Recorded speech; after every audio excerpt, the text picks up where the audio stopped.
Hello 12th class. आज maths में हमारा first chapter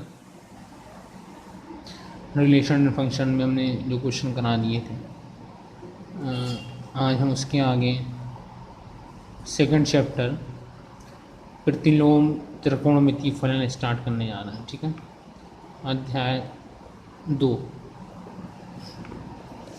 inverse trigonometry function. ठीक है, तो इसके समझने के लिए सबसे पहले हम मानते हैं कोई फंक्शन एफ एक्स है कि क्या है, वाई के इक्वल है। ठीक है, मतलब कि अगर फर्स्ट चैप्टर से हम देखें तो मतलब फलन एक्स के लिए उसका मान कितना है, वाई। इसको उल्टा अगर हम करेंगे, एक्स को यही रखेंगे, एफ इधर आएगा तो एफ इनवर्स तुम्हारा कितना आएगा, एफ इधर आएगा तो एफ पावर -1, मतलब एफ इनवर्स वाई बराबर कितना आएगा, एक्स। इसको हम क्या बोलते हैं, प्रतिलोम फलन। मतलब ये है कि एक समुच्चय है हमारे पास यहाँ 1 2 3 4, दूसरा समुच्चय भी यहाँ पर मान लीजिए कि 1 2 3 4 है। हम यहाँ पर फलन कोई से भी ले सकते हैं। मान लीजिए फलन एफ एक्स बराबर 2x है। हम क्या करते हैं, जब वैल्यू हम यहाँ कितने रखेंगे, 1 रखेंगे तो हमें कितना मिलेगा, 2 मिलेगा। ठीक है, यहाँ 1 रखने में हमें क्या मिलना, 2 मिलेगा। जब इसको उल्टा करेंगे मतलब x का मान इन्वर्स निकालेंगे जब, तो इन्वर्स निकालने में क्या मतलब, अगर हम 2 रखते तो हमें क्या मिलेगा, 1। मतलब जहाँ से वैल्यू हमें मिलेगी हम वहीं पर पहुँच जाएंगे। ये इन्वर्स फंक्शन कहलाता है। ठीक है, तो यहाँ पर वही है कि यदि फंक्शन फलन दिया है, मतलब एक वैल्यू 1 रखने पर हमें 2 मिलेगा, तो यहाँ से अगर हम लेंगे, अगर 2 रखने पर हमें क्या मिल जाएगा, 1। मतलब जहाँ से हम एक वैल्यू की सरी के माध्यम से दूसरे वैल्यू तक पहुँच रहे हैं, दूसरे वैल्यू से फिर हम पहले पे पहुँच सकते हैं। ये इन्वर्स कहलाता है। तो ये फलन की बात हो गई। अब यहाँ अगर हम साइन लेते हैं तो अभी तक हमने जो पढ़ता है क्या देखते हैं कि मान लो sine theta equal x, sine theta equal x लिए, मतलब कोई एंगल है जिसका मान क्या है, उसकी जिया का मान, मतलब साइन का मान कितना है, एक्स होता है। ठीक है, अब इसको हम इन्वर्स के फॉर्म में लिखेंगे तो थीटा साइन है तो साइन इधर आ जाएगा तो क्या जाएगा, साइन इन्वर्स एक्स। मतलब ये जो एंगल है, अब क्या आएगा, इस एंगल का जो मान है इस मान की जिया के बराबर होगा। ठीक है, इसको इस तरीके से हम लिख सकते हैं कि जो एंगल है, ये जो कोण है, इस मान की जिया के, एक्स की जिया के बराबर होगा। अभी क्या रहा, एंगल की जिया एक्स थी, अब इसका उल्टा हो गया, मतलब कि जो एंगल है और एक्स की जिया के बराबर है। इसी तरह की हम और भी फंक्शन को रिप्रेजेंट कर सकते हैं कि कॉस थीटा इक्वल एक्स है तो थीटा इक्वल कितना आएगा, कॉस इनवर्स एक्स।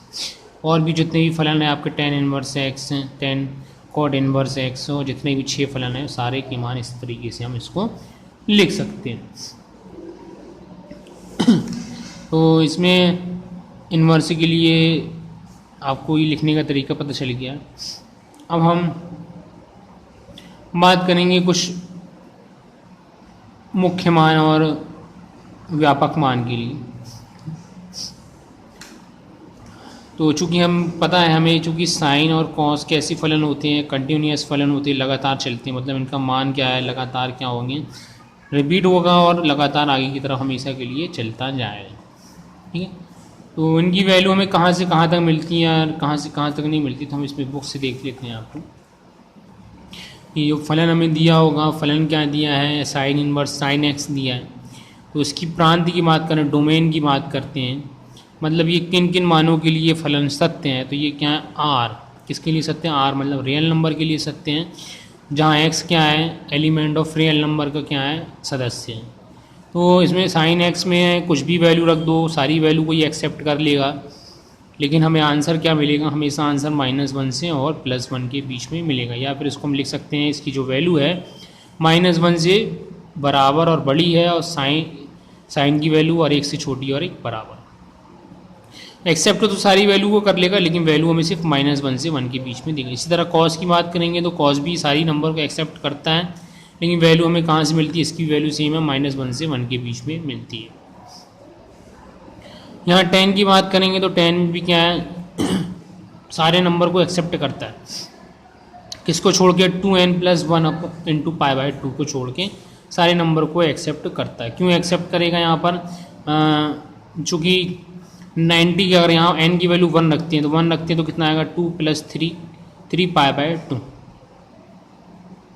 या 0 रखेंगे सबसे पहले, तो 0 रखने में कितना आएगा, पहले 0 रखते हैं, 0 रखेंगे तो ये पूरा 0 आएगा, या 1 बचेगा π/2, मतलब 90 पे इसकी वैल्यू कितनी आएगी, 0 हो जाती है। 10 की वैल्यू 90 में कितनी होती है, इनफाइनाइट होती है, इनफाइनाइट को डिफाइन नहीं कर सकती है, तो वो नंबर को ये एक्सेप्ट नहीं करेगा। उसके बाद 90 के बाद अगर ये अगले चक्र में जाएगा तो अगले चक्र में तुम्हारा ये 270 पे मिलेगा, फिर अगले चक्र पे जाएगा तो फिर और आगे मिलेगा। तो ये उस जहाँ जहाँ 90 वाला चक्र आएगा, ठीक है, जहाँ जहाँ बात करें इसमें, ये मान लीजिए यहाँ से आ रहा है, ये 90 यहाँ पर है, तो ये यहाँ पर इसकी वैल्यू इनफाइनाइट हो गई। फिर अगले चक्र में नीचे आएगा तो यहाँ पर वैल्यू इनफाइनाइट हो जाएगी, फिर यहाँ पर वैल्यू इनफाइनाइट होगी। तो जहाँ जहाँ ये ऊपर वाला हिस्सा होगा यहाँ पर वैल्यू क्या होगी, इनफाइनाइट हो जाएगी। तो उसको हम डिफाइन नहीं कर सकते, इसलिए हम सारे नंबर को तो ये एक्सेप्ट कर लेगा, केवल किसको, जहाँ जहाँ वैल्यू कितनी हो जा रही, इनफाइनाइट हो रही, वहाँ पर ये डिफाइन नहीं करेगा। तो इसलिए हम उसको लिख दिए आर माइनस करें, तो इसको वैल्यू को 1 छोड़ दिए, ठीक है। जो आंसर हमें मिलेगा, आंसर मिलेगा, सारे नंबर का आंसर इसमें मिलता है, ऐसा कुछ नहीं है कि इसमें 1 से -1 के बीच में सारे नंबर, जो भी नंबर रखोगे यहाँ पर हमें आउटपुट में भी सारे नंबर मिलेंगे, ठीक है। Minus infinite two plus infinite के सारे नंबर मिल जाएंगे। इसी तरह यहाँ कॉड की बात करें तो कॉड भी वही सेम कहानी है, कॉड लेकिन कहाँ पर n पाई पे क्या होता है, इनफाइनाइट हो जाता है। n पाई मतलब यहाँ 0 रखोगे तो 0 आएगा, तो कॉड 0 कितना होता है, इनफाइनाइट। फिर यहाँ पर हम रखेंगे 1 रखेंगे तो पाई आएगा, मतलब कॉड 180 इनफाइनाइट हो जाता है। तो ये उस नंबर को छोड़ के बाकी सब नंबर के लिए डिफाइन है। इसी तरह सेक का भी सेम है और इसी तरह कॉसेक का भी सेम है, ठीक है।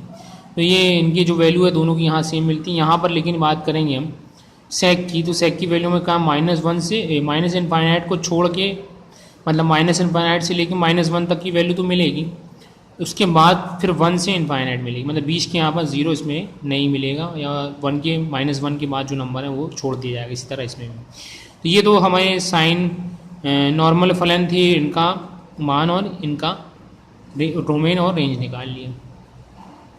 अब इन्वर्स में अगर आते हैं तो इन्वर्स में चूंकि अब उल्टा है, अब हम यहाँ से लेंगे, अब ये वैल्यू को हम पुट करने पर हमें ये वैल्यू मिलेगी। अभी क्या करते हैं, हम ये वैल्यू को पुट करते रहे तो हमें ये मिल रहा था, इन्वर्स कर दिए मतलब उल्टा करती हैं, अब इस वैल्यू को पुट करने पर हमें क्या मिलेगा, इस मिले। साइन इन्वर्स एक्स में मतलब माइनस, इसकी डोमेन कहाँ होगी, -1 से 1 के बीच में होगी, ठीक है। ये नंबर ये खाली एक्सेप्ट करेगा चूँकि इन्वर्स फलन है, और हमें वैल्यू कहाँ से मिलेगी, ये नंबर को जब ये एक्सेप्ट करेगा तो हमें वैल्यू हमेशा कहाँ से कहाँ से मिलेगी, -π/2 से +π/2, ठीक है। इसी तरह सेक की बात, कॉस की बात करेंगे तो कॉस में सेम है, इसमें लेकिन वैल्यू हमें कहाँ से मिलेगी, 0 से π के बीच में मिलेगी कॉस का जो मान है, ठीक है। यहाँ पर जो है सिर्फ मुख्य मान की बात कर रहे हैं, मतलब आगे की बात नहीं कर रहे हैं, ठीक है। चूँकि यहाँ एक ही वैल्यू रखेंगे तो हम सिर्फ एक ही चक्र की बात कर रहे हैं, ठीक है। एक चक्कर में एक इसका मान कहाँ से कहाँ के बीच में, इस तरह ये मान आपको याद कर लेना है कि ये कहाँ से कहाँ, सारी वैल्यू हमें -π/2 से π/2 या पाई तक ही बस सॉल्व करना है। तो ये नॉर्मल ये इसके क्या थे, डोमेन और रेंज थी। किस तरीके से इसको आप पढ़ लेंगे, ठीक है, जब क्वेश्चन लगाएंगे तो उसको और अच्छे से आपका क्लियर हो जाएगा।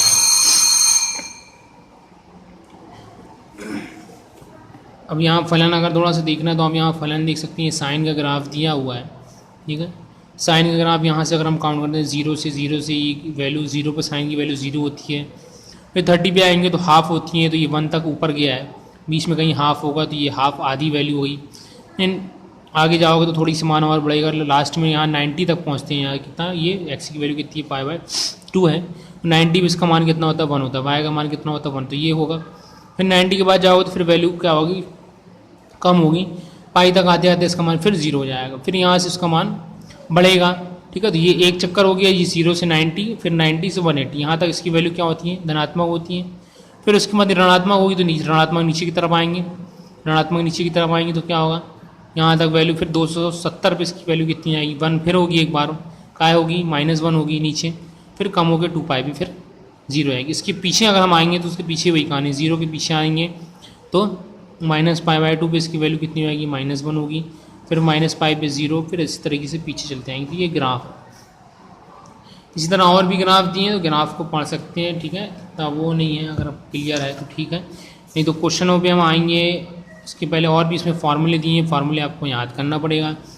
साइन इनवर्स साइन थीटा बराबर थीटा, जिसकी इनवर्स और साइन दोनों कैंसिल हो जाती है, थीटा आएगी, तो आप पहले भी पढ़ चुके हैं, इसी पर आपको याद करना है, ठीक है।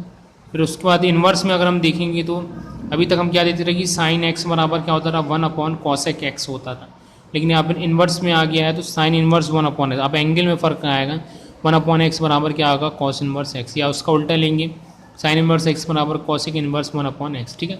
वहाँ पर क्या होता था, पूरी वैल्यू नीचे जाती है, यहाँ से एंगल में अपॉन में आएगा। इसी तरह यहाँ इसके 6 जो फलन होते हैं, पूरे 6 फलन आपको इसमें ये याद करना पड़ेगा फार्मूले में, ठीक है। उसके बाद और फार्मूले पे आते हैं, तो इसका अगला फार्मूला है ये इस टाइप का फार्मूला जो दिया है, साइन इनवर्स एक्स बराबर, जो साइन की वैल्यू होती है जिसे हमने अभी तक नॉर्मल में क्या देखती रहे, साइन स्क्वायर थीटा बराबर 1 माइनस कॉस स्क्वायर थीटा होता है, ठीक है। तो वही फार्मूला है, लेकिन इसको यहाँ पर दूसरे फॉर्म में दे दिया है, cos inverse under root 1 minus x square, ठीक है। तो इसी तरह tan का x upon under root 1 minus x square, cot का इसका उल्टा हो जाएगा, तो ये कॉट का हो जाएगा। कॉस की बात करेंगे तो कॉस को हम साइन में कन्वर्ट करेंगे, तो sine inverse under root 1 minus x square, tan में ये और कॉट में ये। टैन की बात करेंगे तो टैन साइन में ये हो जाएगा x upon under root 1 plus x square, और कॉस में 1 upon under root 1 plus x square, ठीक है। कॉसेक में ये और सेक में, तो ये फार्मूले हैं, बहुत फार्मूले हैं इसमें, सारे फार्मूले आपको याद करना पड़ेगा, नहीं तो आपको दिक्कत जाएगी। उसके बाद और फार्मूले यहाँ दिए हैं, sine inverse minus x equal, ठीक है, जैसा कि पीछे पढ़े हैं कि जो एंगल माइनस में होता है तो कॉसेक और सेक को छोड़ के सारी वैल्यू माइनस में होगी। देखिए टैन ही माइनस में, कॉसेक भी माइनस में, लेकिन यहाँ पर कुछ मान चेंज होंगे। कॉस इनवर्स वहाँ माइनस में प्लस होता था, यहाँ लेकिन क्या आएगा, ये pi minus cos inverse x में आएगा। इसी तरह कॉट में आएगा और सेक में, ये 3 वैल्यू यहाँ पर चेंज होगी, बाकी नहीं होगी। अगर आपको ये लग रहा है कि कैसे आ रहा है आपको क्लियर नहीं है, तो इसके लिए आप नीचे हिंट दिया है, साइन, अगर हम मानते क्या है, sine inverse x minus theta बराबर क्या है, थीटा है। कुछ मान लिया, इसका मान ज्ञात करने के लिए हमने यहाँ क्या मान लिया, थीटा मान लिया। साइन है, इधर आएगा तो क्या आएगा, ये साइन थीटा, यहाँ कितना बचा माइनस एक्स, ठीक है। माइनस यहाँ आएगा तो माइनस साइन थीटा बराबर ये एक्स हो जाएगा। अब हमें मालूम है कि यहाँ इस फार्मूले से साइन माइनस थीटा बराबर माइनस साइन थीटा होता है, इस फार्मूले से हमने माइनस को अंदर कर दिया, तो यहाँ माइनस ही कहाँ हो जाएगा, अंदर आ जाएगा, ठीक है। तो माइनस थीटा हो गया, साइन को धन लाएंगे तो साइन इनवर्स एक्स इक्वल कितना, माइनस थीटा, ठीक है। अब माइनस थीटा आ गया तो ये थीटा माइनस को हम यहाँ पलटी कर देंगे, तो माइनस क्या हो जाएगा, साइन इनवर्स एक्स। इसको भी हमने थीटा माना